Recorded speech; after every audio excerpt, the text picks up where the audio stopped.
Part 1, the question underneath everything. There is a question most people never ask directly. They feel it, sometimes at 2 in the morning, lying awake with thoughts that won't stop. They sense it when they react to something in a way they immediately regret.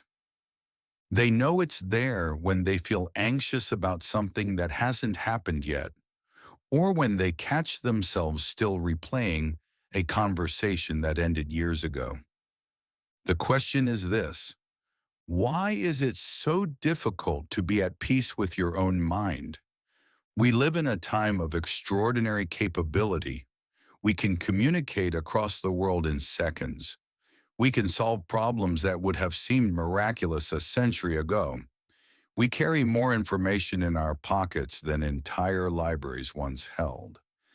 And yet, the internal experience of many people, the quality of their own thinking, the steadiness of their emotions, the depth of their peace, has not kept pace with any of that external progress. We are in many ways as reactive as we have ever been, as anxious, as prone to distraction, as likely to be governed by our worst impulses rather than our best intentions. So something is missing, and I want to suggest that what is missing is not new. It is not some modern insight waiting to be discovered. It was understood with profound clarity nearly 2,000 years ago by a man who had every reason in the world to be consumed by chaos and who chose every single day not to be. His name was Marcus Aurelius. He was, by any measure, one of the most powerful men who has ever lived. Emperor of Rome at the height of its influence, commander of armies, arbiter of the lives of millions. And he kept a private journal, not a record of his achievements, not a ledger of his victories, a deeply personal document written to himself, never intended for anyone else to read, in which he struggled daily to become a better person. That journal has survived. We call it the Meditations. And what you find inside it is not the philosophy of a man removed from the difficulties of life. You find the philosophy of someone in the middle of it, someone dealing with betrayal, illness, war, loss, and the constant pressure of impossible responsibility, and asking every morning how to face all of it with clarity and grace. That is what this journey is about. Not abstract philosophy, not ancient history for its own sake, but something practical, something that has been tested not in quiet rooms, but in the most demanding circumstances imaginable. I want to walk through the ideas that shaped Marcus Aurelius and offer them to you not as historical curiosities, but as tools you can use today. So let us begin where Marcus himself always began, with a question. What is actually yours? Part 2, the dichotomy of control. Marcus Aurelius returned to one idea more than any other throughout the Meditations. It was not an idea he invented. He inherited it from a tradition of philosophy that had been developing for centuries before him, a tradition we call Stoicism. But he lived this idea more fully and under more pressure than almost anyone in history. The idea is this: there is a sharp line, a clear, clean distinction between what is within your power and what is not. Within your power, your thoughts, your intentions, your choices, the values you act from, how you interpret what happens to you.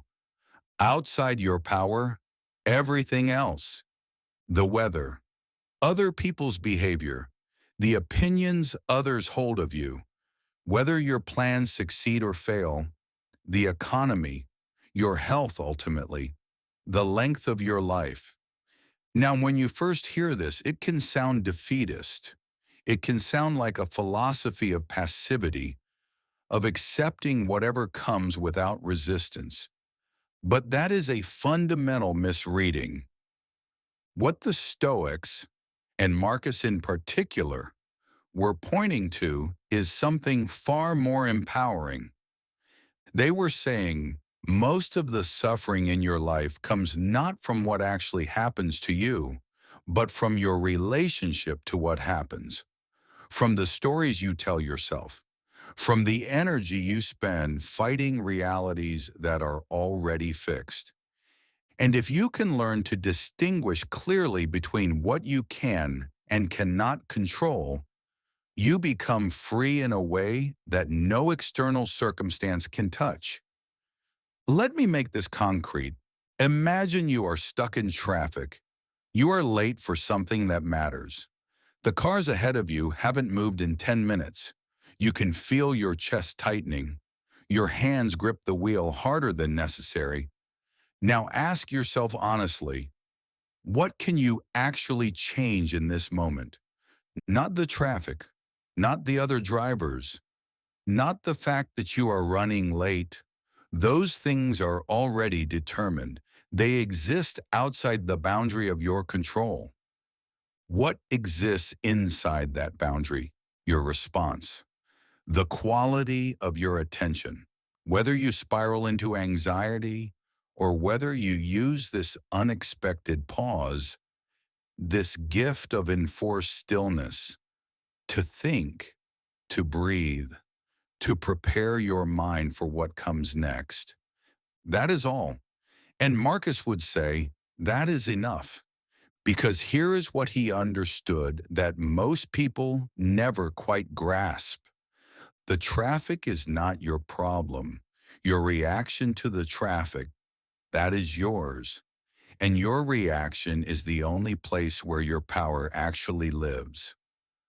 Marcus wrote something in his journal that I want you to hold on to as we move through this conversation together. He wrote, "It is not things that disturb us, but our judgments about things." Read that slowly.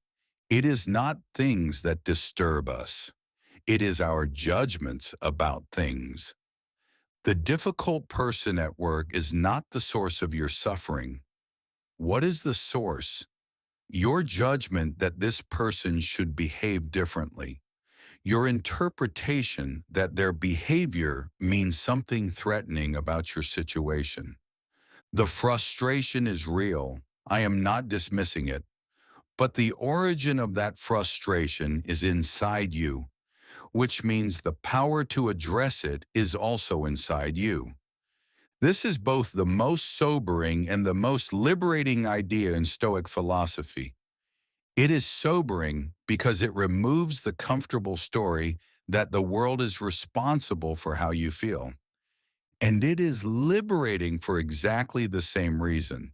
If the world is not responsible for your inner experience, then the world cannot take your peace from you, not permanently, not without your consent. Marcus tested this idea against some of the most extreme conditions human life offers. He ruled during a plague that killed millions. He fought wars that lasted years. He watched close friends and family members die. He dealt with treachery and ingratitude at the highest levels of power. And he came back to this question again and again in his private writing. What is actually within my power here? Not as an escape from responsibility, but as a way of focusing his energy precisely where it could do the most good. Here is something you can try today. Not as an exercise, as a genuine practice. When something upsets you, a message that irritates you, an unexpected problem, a difficult interaction, pause before you respond. In that pause, ask yourself two things. First, is this within my control or not? Second, what response from me would best reflect who I actually want to be? 2 questions, 10 seconds. And in those 10 seconds, the possibility of choice opens up. A small gap between stimulus and response in which your actual character lives. That gap is where Marcus Aurelius built his entire inner life. Part 3. The Fortress of the Mind. There is an image I want you to hold in your mind. A fortress. Stone walls rising from solid ground. A heavy gate. Towers where watchmen stand, looking out across the surrounding landscape. Not with fear, but with calm readiness. Inside the fortress, quiet, order, the things that matter most, protected and preserved. This is how Marcus thought about his own mind. He wrote, "You have power over your mind, not outside events. Realize this, and you will find strength. The fortress is not a place of isolation. It does not mean cutting yourself off from the world. The watchmen on the towers are not there to keep everything out. They are there to discern, to ask of everything that approaches the gate. Does this deserve entry? Does this serve the person I am trying to be?" Because here is the reality of modern life, and probably of life in any era. The world constantly sends things toward the gate of your mind. Other people's opinions of you, news of things going wrong somewhere, the thoughtless remark from a colleague, the comparison you make when you see how someone else is doing, the memory of a failure that surfaces uninvited. Most of us, most of the time, have left the gate wide open. Everything comes in, nothing is filtered, and we wonder why the interior of our minds feels so cluttered and unsettled.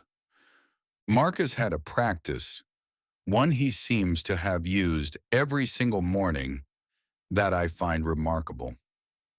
Before his day began, before the demands of empire reached him, he would sit with his thoughts and deliberately rehearse what the day might bring. Not in a spirit of dread, not catastrophizing, but simply acknowledging, today will have difficulties. Today I will encounter people who are impatient or unkind, or who disappoint me. Today something will not go as planned. And then he would remind himself, none of that needs to disturb the fortress of my mind unless I choose to let it. Think about what this means in practice. When the difficult moment arrived, as it always did, Marcus was not blindsided. He had already met it, in some sense, in the quiet of his morning. He had already decided how he intended to respond. This is not pessimism, it is preparation. The Stoics had a name for this practice. They called it the premeditation of adversity, and it is one of the most practically useful ideas in the entire philosophical tradition. Because most of our suffering in difficult moments comes partly from the difficulty itself and partly from the shock of it, from the sense that this should not be happening, that we should be exempt from this particular inconvenience or pain.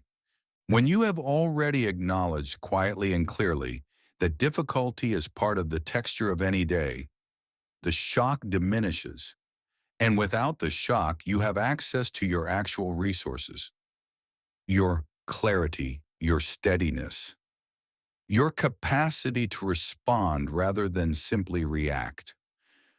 Building your mental fortress is daily work, not dramatic work, quiet, consistent, unglamorous work.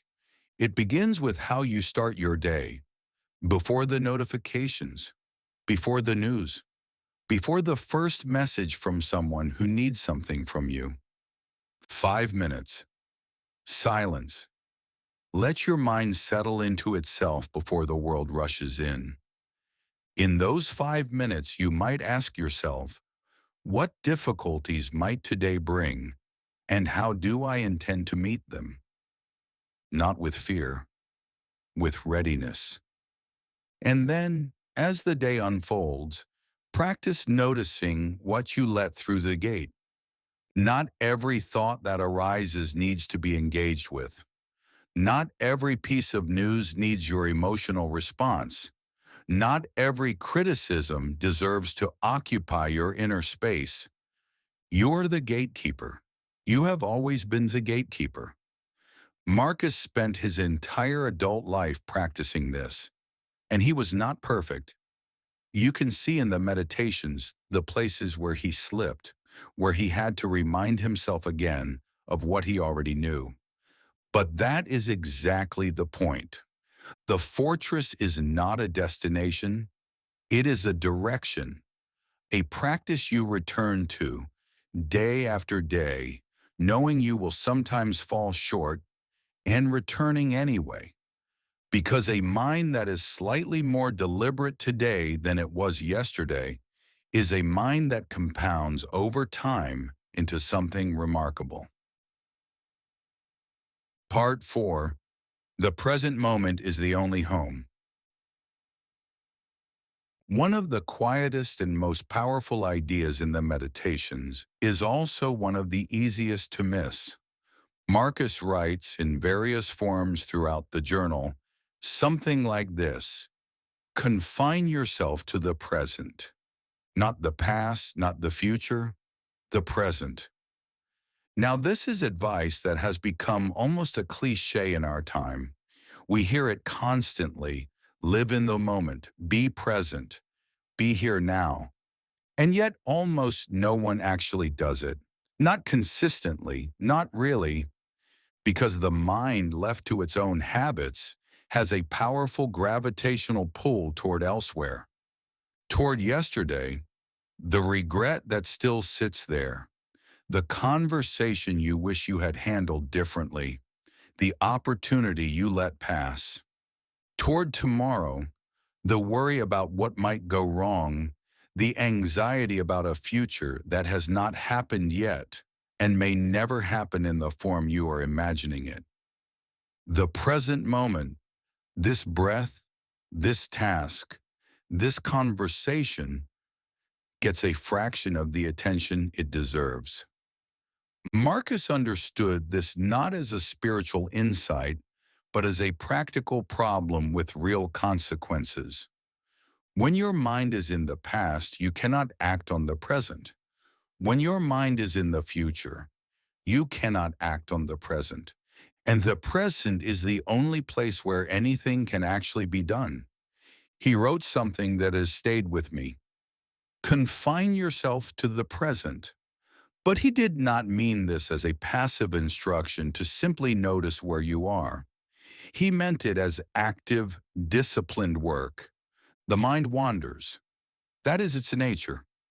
The practice is to notice when it has wandered and to bring it back, not with frustration, with patience, again and again, as many times as necessary.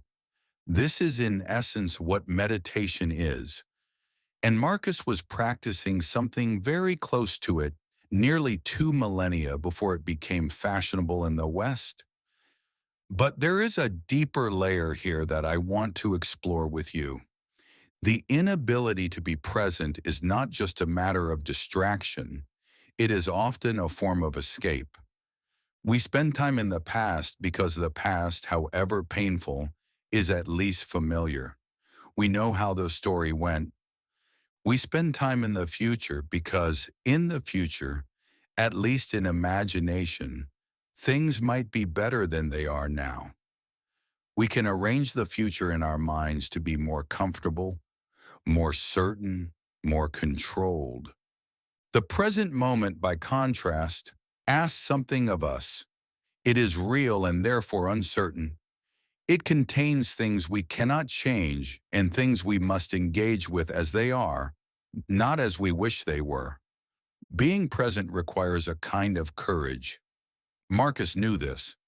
He was a man who had to be present to some of the most difficult realities imaginable: plague, war, the deaths of people he loved, and who had to act clearly and wisely in the middle of them without the luxury of waiting for a more convenient moment. His answer was always, here, now, this, not the weight of everything that has already happened, not the shadow of everything that might happen. This conversation, this decision, this breath. There is a practice I would invite you to try, not as something exotic or demanding, but as a small, honest experiment. Once a day, perhaps at the middle of the afternoon, when the mind is most likely to have wandered, simply stop for a moment. Notice where your attention actually is. Is it in the room you are sitting in, engaged with what is in front of you? Or has it drifted somewhere else? Into yesterday, into next week, into a conversation that exists only in your imagination? No judgment, just honesty.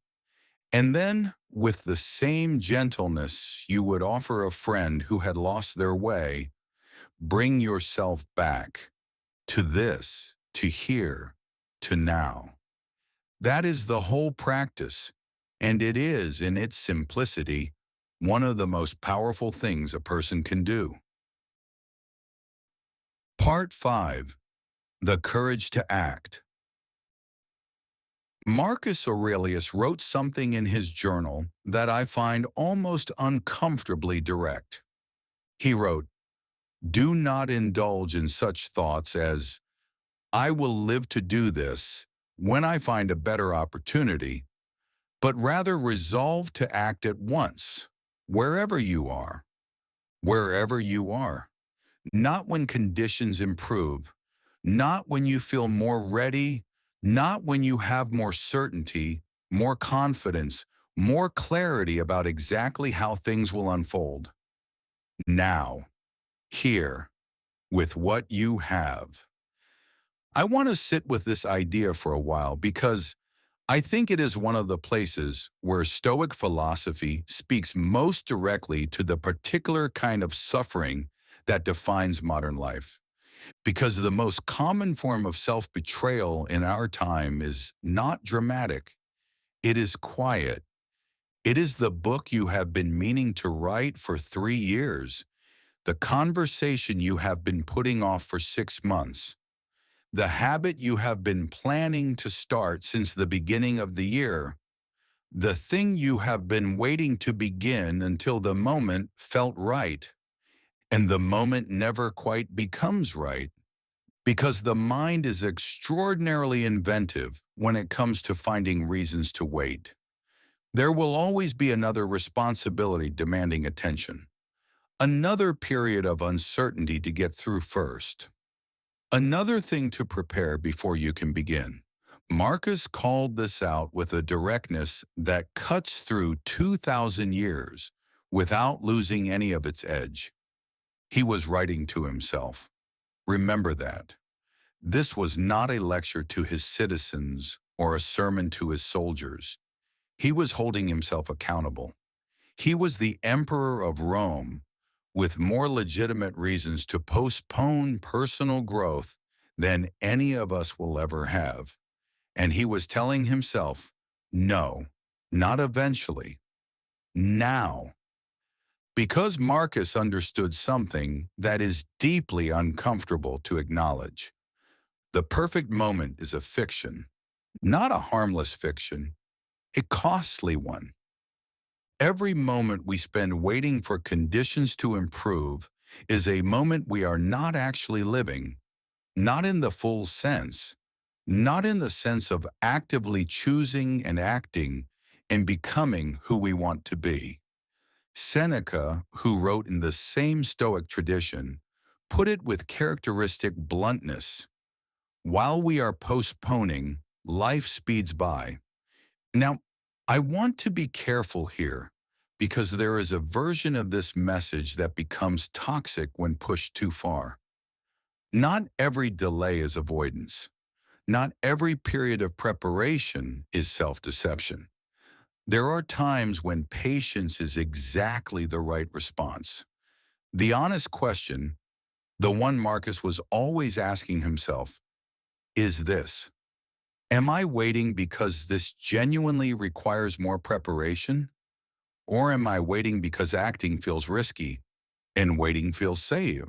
Most of the time, if you are truly honest, the answer is the second. The fear is not of failure exactly. It is of the moment of commitment, the moment when the thing you are contemplating becomes real, becomes imperfect, becomes subject to the judgment of reality rather than the idealized version in your imagination. Waiting protects you from that moment, but it also costs you your life, slowly in the currency of unlived hours. Marcus's answer was not to eliminate fear before acting. He understood that waiting for the absence of fear is just another form of waiting. His answer was to act in the presence of fear, to let the action itself become the answer to the question of whether you are ready. Here is something small and concrete. Think of one thing, one specific thing that you have been postponing, not a vague aspiration, a specific thing with a specific first step. What is the smallest action you could take toward it today? Not a complete action, not a perfect action, a first action. Something that takes 5 minutes or less. Something that moves the needle even slightly from intention toward reality. And then, not tomorrow, not after this video, do it. Because that is what Marcus was pointing at. Not grand transformation, just one honest movement in this moment toward who you are trying to become. Part 6, The Art of Letting Go. If there is one thing that causes more sustained suffering than almost anything else, more than failure, more than loss, more even than fear, it is the inability to let go. To let go of how things were supposed to turn out. To let go of a version of yourself you believed you would be by now. To let go of a grievance you have been carrying so long it has started to feel like part of your identity. We are extraordinarily skilled at holding on. We can carry the weight of a single conversation for years. We can nurse a resentment that the other person has entirely forgotten. We can spend enormous reserves of energy, energy that could be going towards something alive and growing, on the memory of something that is already completely, irrevocably finished. Marcus Aurelius writes, "Loss is nothing else but change, and change is nature's delight." This is not cheerful dismissal of grief. Marcus knew grief deeply. He lost children. He watched the plague take people he loved. He saw plans he had worked toward for years collapse. But what he was pointing to is a fundamental truth about the nature of reality, that when you actually absorb it, changes how suffering works. Nothing is permanent. Not the good things, not the bad things, not the circumstances you are clinging to, and not the ones you are fighting against. Everything is in motion, always. The world is not a collection of fixed objects. It is an ongoing process of change, and we are part of that process.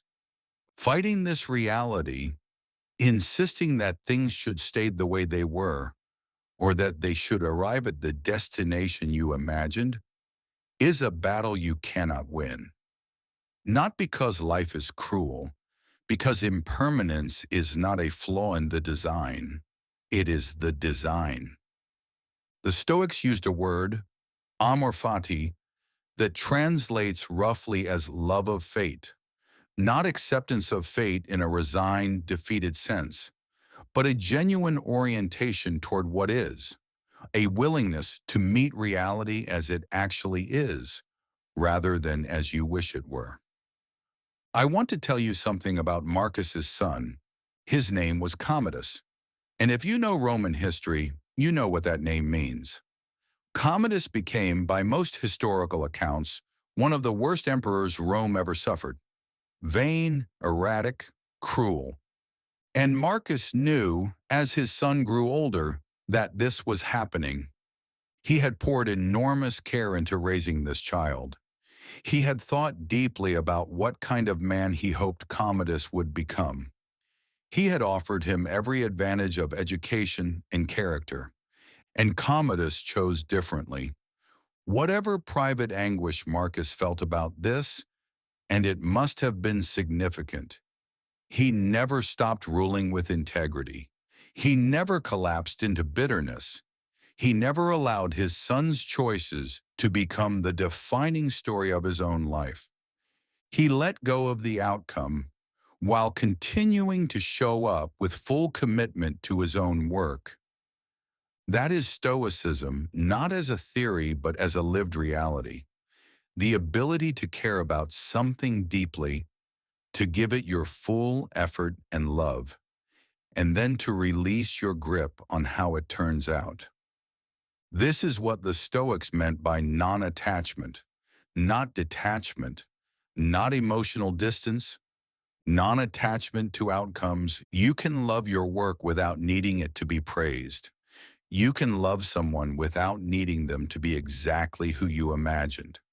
You can pursue a goal without your entire sense of self depending on whether you achieve it. This distinction is everything, because when your peace depends on outcomes, it is permanently hostage to a world you cannot control. When your peace is rooted in the quality of your own intentions and choices, when it lives in the part of life that is genuinely yours, then nothing can permanently take it from you. Here is a practice for letting go that I find genuinely useful. When you notice yourself holding on to something, a result you wanted that did not come, a resentment you cannot release, an expectation that reality has failed to meet, write it down. Just that. Get it out of the circling thoughts and onto paper. And then write beneath it one honest question. What is this costing me? Not rhetorically, actually think about it. What does holding on to this take from you in terms of energy, presence, peace? And then, what would it mean to accept this? Not to approve of it, not to pretend it doesn't matter, but simply to acknowledge it as part of what is real. Often, just the act of asking the question creates a small movement, a slight releasing of the grip, a breath of space in which something else becomes possible. The present moment is always there, waiting on the other side of letting go. Part 7.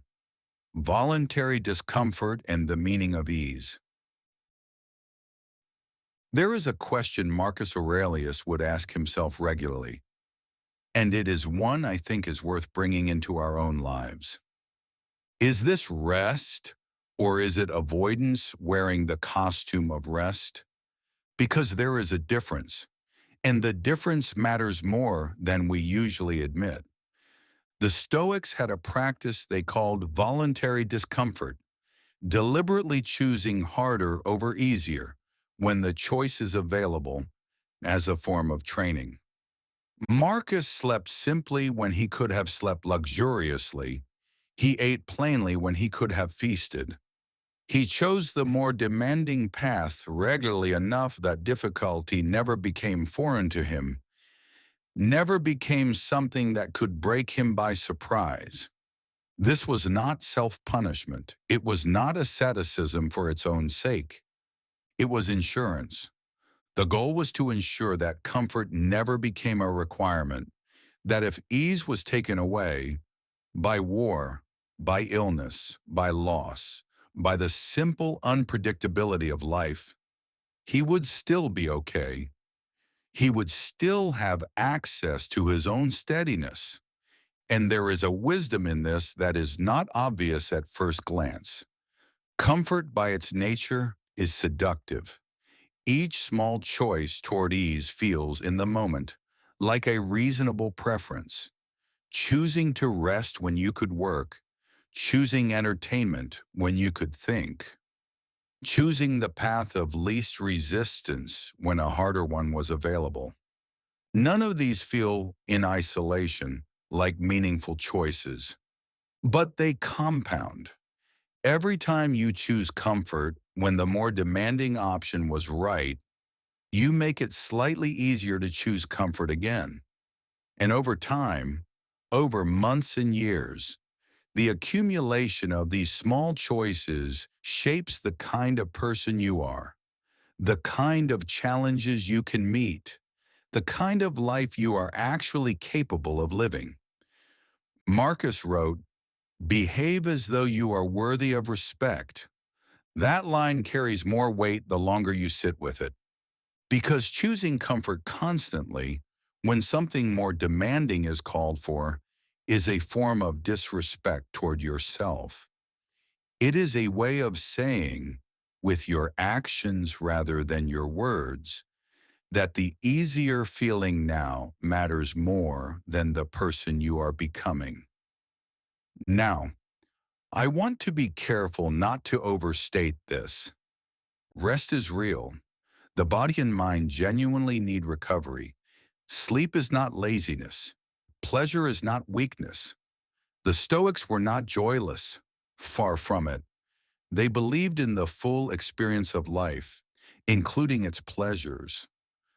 What they were cautious of was dependence, the state in which comfort becomes necessary rather than enjoyed, in which the absence of ease becomes unbearable rather than simply inconvenient. The goal of voluntary discomfort is not to eliminate comfort from your life. It is to ensure you are its master, not its servant. Here is one small way to approach this. Choose one thing today that you have been avoiding because it is uncomfortable. Not something dramatic, something ordinary. The early morning you keep meaning to start, the difficult conversation you have been putting off, the exercise you know would serve you, but that you have been choosing against. Just one thing, just today. And notice what happens when you choose it. Not the discomfort of the choosing, which is real, but what comes after. The particular quality of quiet that follows having done something hard. Marcus called this the satisfaction of acting in accordance with your nature as a rational, disciplined human being. We might call it self-respect. Whatever we call it, it is available to any of us. Part 8. Memento Mori. Remember you will die. This is perhaps the most important chapter in this entire journey. And it begins with something Marcus did every single day. He thought about death, not in a morbid way, not to frighten himself or to create dread. As a practice, a deliberate, grounding discipline, a way of cutting through everything that did not matter and arriving at what did. The Latin phrase is memento mori, remember you will die. It was not only a philosophical idea. In ancient Rome, it was a cultural practice. When a general returned from a great victory, when he rode through the streets of the city in triumph at the height of his power, a servant would walk beside him, whispering into his ear, memento mori. Remember you are mortal. Remember this will pass. The greatest power, the loudest triumph, and someone beside you, quietly, reminding you of your limits. Marcus took this seriously in a way that went far beyond ritual. He would look at the things he was attached to, his position, his relationships, his plans, and he would deliberately remind himself, these are temporary, I am temporary, the time I have is finite, and it is passing. And his conclusion from this was not despair, it was clarity. Let me tell you why death, contemplated honestly, is one of the most clarifying forces available to a human being. Think about the things that occupy most of your attention right now. The small frustrations, the social anxieties, the worry about what someone thinks of you, the replayed conversation, the embarrassment from last week or last year. Now hold in your mind, not abstractly, but genuinely, the fact that you will die, that everyone around you will die, that this moment, this day, this particular configuration of your life exists once and will never exist again in quite this form. What happens to the small things? They tend to shrink. They tend to lose the grip they had, and something else comes into focus. The things that actually matter, the people you love and may not have told so clearly enough, the work that feels genuinely meaningful, not just urgent, the life you want to be living rather than the life you are simply moving through. Marcus watched millions of people die during his reign. The Antonine Plague, one of the worst pandemics in ancient history, swept through the empire while he was emperor. He saw death at a scale most of us will never encounter, and he wrote in the Meditations something that I find both unsettling and deeply comforting. He observed that the great men of history, the powerful, the celebrated, the seemingly permanent, are all gone. Their empires are gone. The very names of many of them are forgotten. And his conclusion was not, therefore nothing matters. His conclusion was, therefore this moment matters. This person in front of me matters. This chance to act with integrity right now matters. Because it is finite, because it is passing, because this, exactly this, will not come again. The Stoics used a practice called negative visualization, deliberately imagining the loss of things you currently have, your health, your relationships, your ability to do the things you love most. This sounds on the surface like an invitation to anxiety. Why would you deliberately imagine losing what you have? But the effect is the opposite of anxious. We adapt to everything. The human capacity for adaptation is extraordinary, and it has a shadow. When we adapt to good things, we stop noticing them. The relationship you were once grateful simply to have becomes something you barely register. The health you have while you have it is invisible. The freedom, the ordinary pleasures, the unremarkable gifts of an ordinary day, all of it fades into the background. Negative visualization reverses this. By briefly, honestly imagining the absence of something you have, not obsessing over it, just genuinely considering it, you suddenly see it again. The relationship becomes something you are grateful for. The health becomes something worth protecting. The ordinary morning becomes something worth being present for.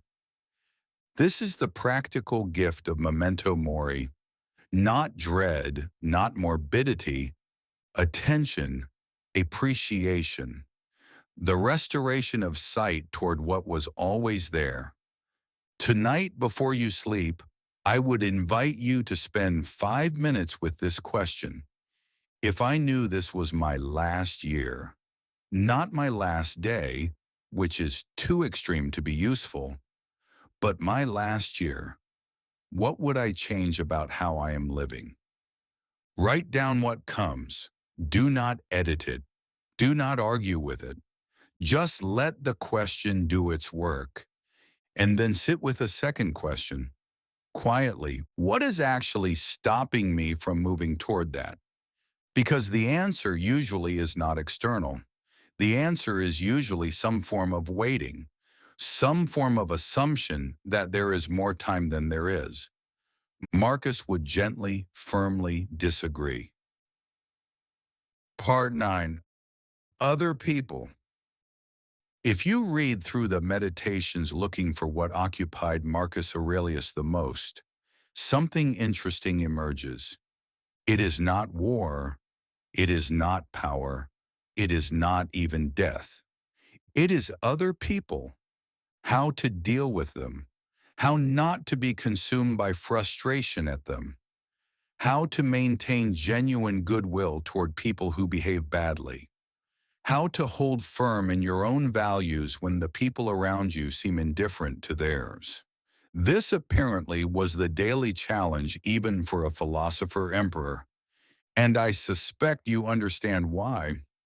Because for most of us, other people are the primary source of daily difficulty. The colleague who takes credit for what you did, the family member who does not seem to hear you no matter how many times you say it, the stranger who was unnecessarily unkind, the person who betrayed your trust. Marcus began one of his most remarkable passages in the Meditations with this line. When you wake up in the morning, tell yourself, the people I deal with today will be meddling, ungrateful, arrogant, dishonest, jealous, and surly. You might expect what follows to be a counsel of cynicism, a license to disengage, to protect yourself, to expect the worst. But what follows is something else entirely. He continues, but I have seen the beauty of good and the ugliness of evil, and have recognized that the wrongdoer has a nature related to my own, not of the same blood or birth, but the same mind, and possessing a share of the divine. In other words, I know that people will be difficult. I will not be surprised, and I will treat them with humanity anyway. This is not naive. Marcus was not pretending that difficult behavior does not exist or does not matter. He was making a deliberate choice about where he would place his own responses. He was refusing to allow other people's worst behavior to become the standard for his own. Think about the energy, the sheer mental and emotional energy that most people spend on other people, on what they said, on what they should have said, on what they probably meant by the way they looked at you, on the slow accumulation of grievance that builds when someone repeatedly falls short of what you need from them. All of that energy is real, and it is yours, and it is being spent on something that is, by definition, outside your control. You cannot make someone be kind. You cannot force someone to be fair, or grateful, or honest. You can influence people. Marcus certainly did. But the actual choices other people make remain, at the deepest level, theirs and not yours. Every ounce of energy you spend on resentment of those choices is energy you have removed from your own life. Marcus had a concept he returned to that I find particularly useful. He called it the reserve clause, a way of engaging with people that built in the expectation of imperfection from the beginning. He trusted people. He invested in them. He gave them his genuine goodwill and effort. And he held it all loosely with a kind of internal reservation. If this person fails me, I will adapt. I have already prepared for this possibility. This is not cynicism. Cynicism closes down. This remains open, genuinely engaged, while being resilient to the inevitable imperfections of human beings. There is also something deeper here that Marcus understood about the relationship between how we treat others and who we are. He did not treat people well because he needed their approval. He did not behave with fairness and generosity in order to receive fairness and generosity in return. He treated people well because it was right, because it reflected the person he was trying to be, because his actions were an expression of his values, not a transaction. And this distinction changes everything. When your kindness toward others is conditional, when it is driven by a need for reciprocation, for approval, for a particular response, then you are perpetually vulnerable.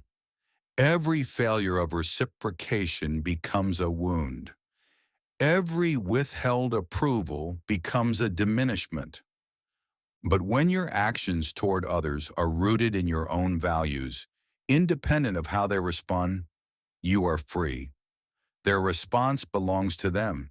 Your choice belongs to you.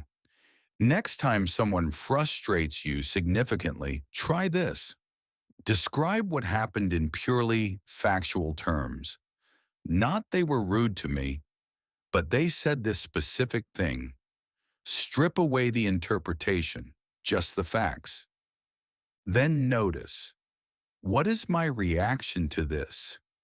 And is my reaction actually serving me? And then ask, is any response actually required here? Or can I simply let this pass? You may be surprised how often the answer is, nothing is required. It can simply pass.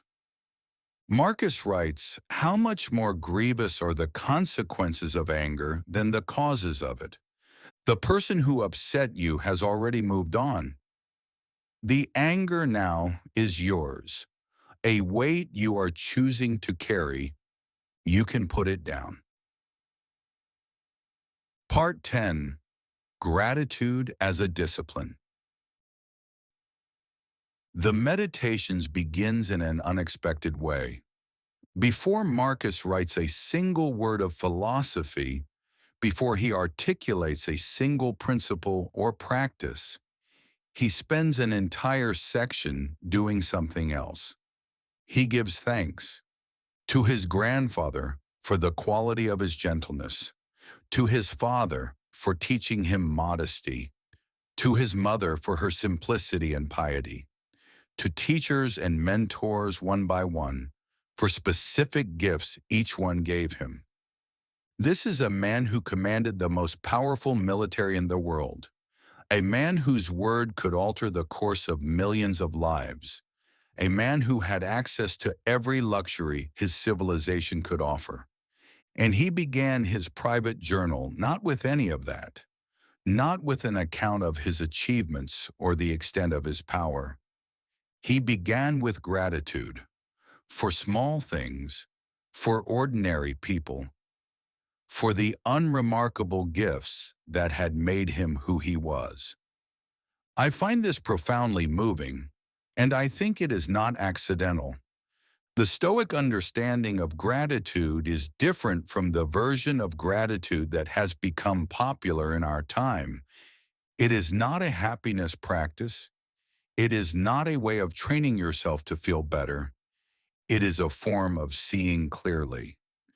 Marcus's life was genuinely, objectively difficult, not in the ordinary way, in an historically extraordinary way.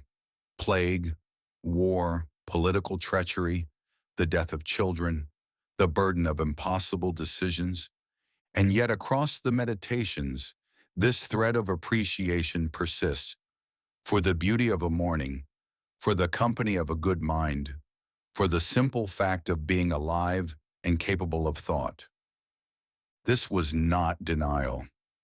Marcus wrote about difficulty honestly. He did not pretend the hard things were not hard. but he refused to let the difficulty become the whole story.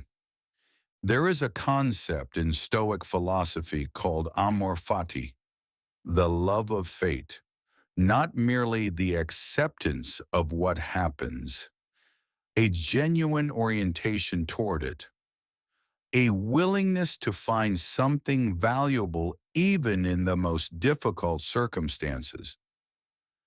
Not because suffering is secretly pleasant, but because every experience, including the painful ones, contains something you can use, something that builds or reveals or clarifies. Marcus looked at difficulties and asked, "What is this teaching me?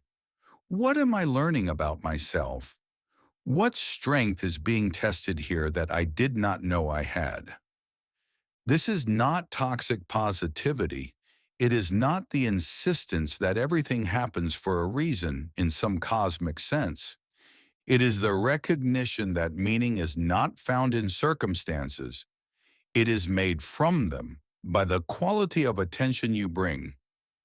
Gratitude, practiced in the Stoic sense, has three layers. The first is noticing, simply registering what is present. The fact that you woke this morning, that your mind is working, that you have access to ideas, to relationships, to the basic conditions of a functioning life. These things are so ordinary, we have become blind to them. The practice begins with restoring sight. The second is memory, deliberately recalling good things from the past, not as escape from the present, but as correction of a distortion. When we are struggling, the mind tends to catalog the evidence for struggle and ignore the evidence for goodness. Memory, deliberately practiced, restores balance. Both are true simultaneously. The third is reframing, finding the material in difficulty, not pretending the hard thing is easy, but asking, given that this is real, what can I do with it? What does it open up that ease would not have? This last layer is the most demanding and also the most powerful because it transforms your relationship to difficulty at a fundamental level. Difficulty is no longer simply something to endure. It is something to engage with, to learn from, to grow through. Marcus embodied this so completely that you can feel it in the texture of the meditations. Even in his most frustrated or despairing passages, there is underneath it a bedrock of appreciation for the work, for the struggle, for the opportunity to try again. Here is a simple practice to close this section. Before you sleep tonight, write three things, not grand things, small ones. One thing you noticed today that you are grateful for. One thing from your past that you carry with genuine appreciation. And one thing that has been difficult recently. And one honest thing you have learned from it. That is all. Three things, 5 minutes, done with genuine attention rather than mechanical habit. And watch over weeks what it does to the quality of how you see. Part 11. The Daily Practice. We have covered a great deal of ground together in this conversation. Control and the radical freedom that comes from understanding its limits. The fortress of the mind in the daily work of guarding what enters it. The present moment as the only place where life actually happens. The courage to act before conditions are perfect. The art of letting go, of outcomes, of resentments, of versions of the future that are not coming. Voluntary discomfort as a form of self-respect. Mortality as a clarifying force rather than a reason for dread. Other people and the possibility of treating them well, not as a transaction, but as an expression of who you are. Gratitude not as a feeling, but as a discipline, a way of seeing more completely. But I want to be direct with you about something as we approach the end of this journey together. None of this matters if it stays in your head. Marcus Aurelius did not write the Meditations so that future readers would think interesting thoughts about Stoicism. He wrote it so that he would practice it, so that he would return day after day to what he already knew, because he understood that knowing and doing are separated by an enormous distance, and that distance can only be crossed through consistent, honest, unglamorous repetition. The philosophy is nothing without the practice. The practice is nothing without the consistency. So let me describe what a genuine Stoic daily practice actually looks like. Not an idealized version, not something requiring exceptional willpower or extraordinary time. Something you can begin today, in the morning. Third, remind yourself of what is actually within your power, not the outcomes, not other people's choices, just your own effort, your own integrity, your own quality of attention. 5 minutes, that is the foundation. During the day, when you feel yourself getting pulled into anxiety, into anger, into the automatic reactions that define our worst moments, pause, just pause, before any significant response. 3 conscious breaths. That is all. 3 breaths to create the gap between stimulus and choice. In that gap, ask yourself, is this the response I would choose if I were at my best? Sometimes the answer will be yes, and you will act. Sometimes the answer will be no, and you will wait. But either way, you will have acted from choice rather than from habit. In the evening, 3 questions, 5 minutes. Where did I fall short today? Not to punish yourself, to learn, to course correct gently without drama for tomorrow. Where did I do well? To calibrate, to notice that growth is happening even when it is slow. What am I grateful for today? Even on the hardest days, especially on the hardest days, there is always something. 5 minutes in the morning, 3 breaths during the day, 5 minutes in the evening. That is all. It is not dramatic. It will not transform you overnight. But if you practice it honestly, not perfectly, not without missing days, but honestly and consistently, something begins to shift.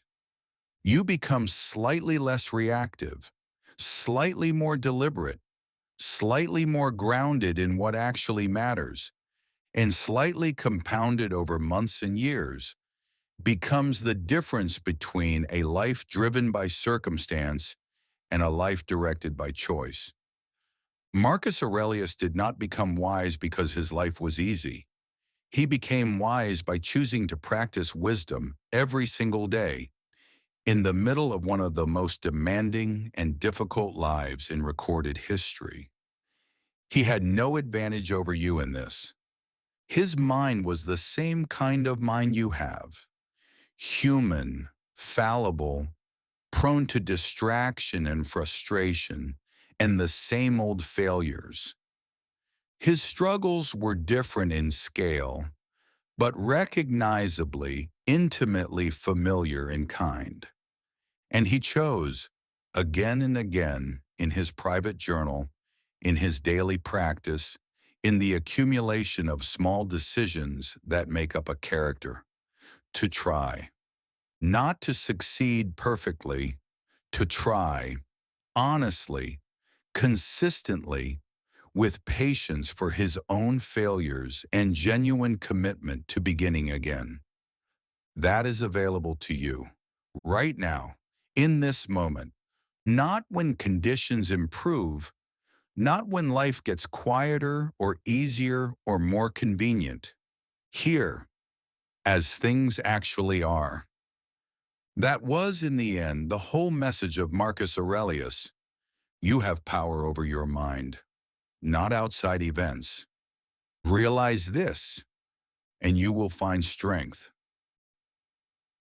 If something in this video landed for you, if one idea has shifted something, even slightly, I would genuinely like to know which one. Leave it in the comments. I read them. And if you know someone who is asking the kinds of questions we explored here, someone who is trying to think more clearly, live more deliberately, find more steadiness in the middle of difficulty, share this with them, not because it will grow the channel, because these ideas are most alive when they are in conversation, when they move from one mind to another and find new ground to take root in. There is more to come, more Stoic philosophy, more ideas that were built to be used, not just admired. Until then, practice. Not perfectly, just honestly. That is enough. That has always been enough.